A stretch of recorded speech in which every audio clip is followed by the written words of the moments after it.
نصارہ کی عاد شکنی اور حضرت عیسیٰ علیہ السلام کی تعلیمات کو پس پشت ڈال دینا، انجیل کی تعلیمات کو پس پشت ڈال دینا اور اس کا نتیجہ، اس کا ذکر ہے سورہ مائدہ کی آیت نمبر 14 کے اندر۔ اللہ رب العالمین فرماتا ہے وَمِنَ الَّذِينَ قَالُوا إِنَّا نَصَارَى، اور وہ لوگ جنہوں نے کہا، جنہوں نے دعویٰ کیا اِنَّا نَصَارَى، ہم نصارہ ہیں، یعنی دین خدا کے مددگار ہیں۔ أَخَذْنَا مِيثَاقَهُمْ، ہم نے ان سے عہد لیا۔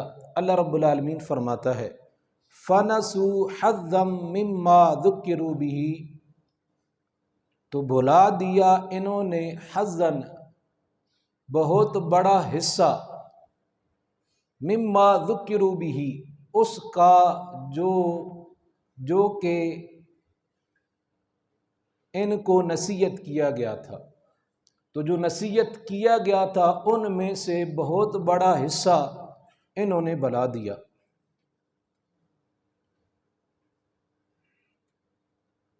فَأَغْرَيْنَا، اب یہ تو وہ تھا کہ جو وعدے انہوں نے اللہ سے کیے ان کو پورا نہ کیا، جو نصیحتیں جناب عیسیٰ نے انہیں کی تھیں انہوں نے انہیں بھلا دیا، یعنی پس پشت ڈال دیا، اس پر عمل نہ کیا۔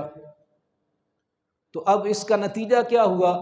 فَأَغْرَيْنَا بَيْنَهُمُ الْعَدَاوَةَ وَالْبَغْضَاءَ إِلَى يَوْمِ الْقِيَامَةِ، اللہ رب العالمین فرماتا ہے پس ڈال دیا ہم نے ان کے درمیان العداوت، دشمنی کو، والبغضاء، اور بغض کو، الی یوم القیامہ، قیامت کے دن تک، کہ یہ آپس میں ایک دوسرے سے لڑتے ہیں، جھگڑتے ہیں، ان کی دشمنیاں ہیں، تو یہ ٹکڑوں کے اندر تقسیم ہو گئے، گروہوں کے اندر تقسیم ہو گئے، فرقوں کے اندر تقسیم ہو گئے، اور ان کے اندر اختلافات ہو گئے۔ وجہ کیا بنی؟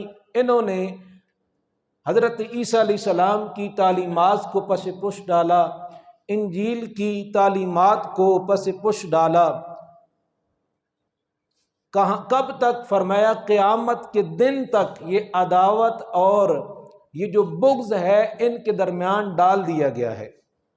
یہ تو ہے دنیا کے اندر ان کے کرتوتوں کی سزا، اور آخرت میں کیا ہوگا؟ وَسَوْفَ يُنَبِّئُهُمُ اللَّهُ بِمَا كَانُوا يَصْنَعُونَ، اور ان قریب بتا دے گا ان کو اللہ بِمَا كَانُوا يَصْنَعُونَ، جو کچھ وہ کرتے تھے، یعنی قیامت کے دن پھر انہوں نے اپنے اعمال کا جواب دینا ہے، یقیناً دینا ہے۔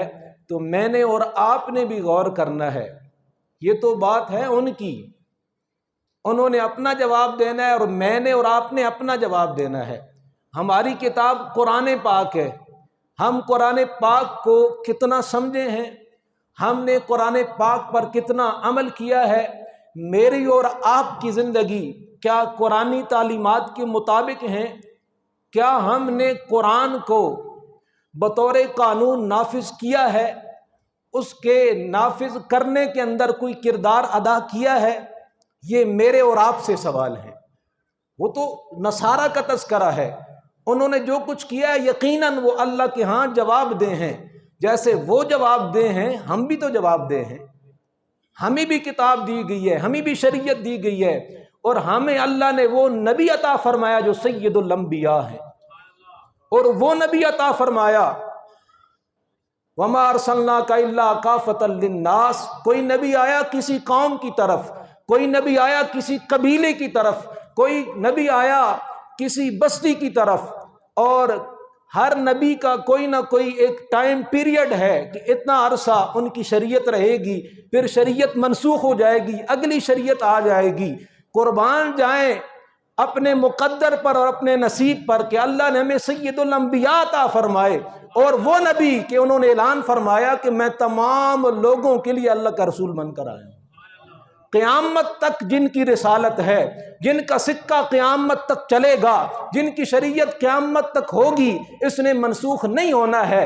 تو یہ مجھ سے اور آپ سے سوال ہے کہ اللہ نے اتنا خوش نصیب بنایا اور اتنے پیارے نبی عطا فرمائے جو سید الانبیاء ہیں، اور ایسی شریعت عطا فرمائی جو قیامت تک ہے، جس کے اندر ہر شے کا حل موجود ہے۔ فقط یہ عبادات کا نام نہیں ہے، اس کے اندر معاملات بھی ہیں، معاملات زندگی بھی ہیں، معاملات حکومت بھی ہیں، سب کچھ شریعت نے ہمیں دیا ہے۔ شریعت کے دامن کے اندر سب کچھ موجود ہے، بات یہ ہم نے کیا لیا ہے، ہم نے کیا کیا ہے، کرنا ہم نے ہے، کوشش اور کاوش ہم نے کرنی ہے۔ کبھی دل کے اندر یہ خیال آیا ہو، کبھی یہ خواہش اٹھی ہو کہ کاش اسلامی ممالک کے اندر، ہمارے ملک کے اندر وہ نظام ہو جو محمد عربی صلی اللہ علیہ وسلم دے کر گئے ہیں، جو حضور کے خلفاء نے قائم کیا تھا، جو سلاطین اسلام نے قائم کیا تھا، جو اللہ اور اس کے رسول کے احکامات کے مطابق ہے۔ کیا باقی جیسے نصارہ سے پوچھو کہ ہم سے نہیں ہوگی کہ تم نے کیا کیا تھا شریعت کے لیے، دین کے لیے؟ صحابہ کٹ گئے دین کے لیے، اس نظام کے لیے، ہم نے کیا کیا؟ یہ پوچھ ہم سے ہونی ہے۔ نصارہ کو پڑھ کے اور ان کا رگڑا لگا دینا الگ بات ہے، اور اپنا محاسبہ کرنا یہ بھی تو ہمارا کام ہے کہ قرآن ہمیں یہ بتا رہا ہے کہ تم ایسے نہ ہو جانا، جنہوں نے ایسا کیا ان کے ساتھ یہ ہوا ہے، دنیا کے اندر یہ ہوا اور آخرت میں جو کچھ ہوگا وہ ہوگا۔ تو آج ہمارے ساتھ بھی یہ ہو رہا ہے، کسی کا منہ کدھر ہے، کسی کا منہ کدھر ہے۔ آج جو ہے وہ کشمیر کے اندر ظلم و ستم ہو رہا ہے، فلسطین کے اندر ہو رہا ہے، 57 اسلامی ممالک ہیں، کوئی ٹس سے مس نہیں ہو رہا۔ ہر کسی کے اپنے مفادات ہیں، ہر کوئی اپنے مفادات کے اندر لگا ہوا ہے، اور کسی کو کوئی غرض نہیں ہے۔ اور ہمیں ایک چھوٹی سی بات بتا گئی کہ نہیں آپ کا یہ جغرافیہ ہے جی، وہ ایک نعرہ بھی چلا تھا، سب سے پہلے پاکستان، سب سے پہلے اسلام پھر پاکستان، اس لیے کہ اسلام تھا، اسلام نے ہمیں شعور دیا نا کہ آپ کے لیے ایک الگ ملک ہونا چاہیے، آپ مسلمان ہیں، آپ کا مذہب الگ ہے، آپ کے رہن سہن کا طریقہ الگ ہے، اس لیے آپ ہندوؤں کے ساتھ نہیں رہ سکتے، آپ انگریزوں کی غلامی کے اندر نہیں رہ سکتے۔ اس کی وجہ بھی کیا ہے؟ وہ اسلام ہے۔ اسلام مسلمان کو غلام نہیں بننے دیتا، اسلام حریت کی سوچ دیتا ہے، تو یہ اسلام کی بدولت ہے سارا کچھ۔ تو سب سے پہلے اسلام ہے، پھر پاکستان ہے، اس لیے کہ حضور علیہ السلام نے فرمایا کہ جو ہے وہ مسلم معاشرے کی مثال، مسلمانوں کی مثال فرمایا ایک جسد کی طرح ہے، کہ اگر کسی ایک عضو کو تکلیف ہوتی ہے تو سارا جسم اس عضو کی تکلیف کو محسوس کرتا ہے۔ اس لیے جو ہے سب سے پہلے اسلام ہے، پھر پاکستان ہے۔ تو یہ کوئی نہ کہے، کوئی یہ نہ کہے نہیں یہ حب الوطنی نہیں ہے، کیوں نہیں ہے حب الوطنی؟ یہ دیندار لوگ ہی ہیں جنہوں نے اتنی قربانیاں دی ہیں تو یہ ملک حاصل ہوا ہے۔ قربانیاں یہ الگ بات ہے کہ ذکر ان کا نہیں ہے جنہوں نے قربانیاں دی ہیں، لیکن سب سے پہلے اسلام ہے اور پھر پاکستان ہے۔ ہمیں یہی سوچ دے دی گئی، نہیں اپنا سوچو، اپنا نہیں سوچو، پوری امت کا سوچو۔ آقا علیہ السلام نے پوری امت کا سوچا ہے، حضور کے صحابہ نے پوری امت کا سوچا ہے، اور ہمیں یہی فکر دے کر گئے، اور اس فکر کو ہم نے اپنانا ہے۔ تو ان کے ساتھ کیا دنیا کے اندر یہ فرقوں کے اندر تقسیم ہو گئے، گروہوں کے اندر تقسیم ہو گئے، آپس میں بغض و عداوت ہو گئی۔ کیوں؟ انجیل کی تعلیمات کو پس پش ڈالا، حضرت عیسیٰ علیہ السلام سے جو وعدے کیے تھے ان کو توڑ دیا۔ وہ وعدے کیا تھے؟ محمد عربی تشریف لائیں گے، ان پر ایمان لانا ہے، سب سے بڑا وعدہ یہ تھا۔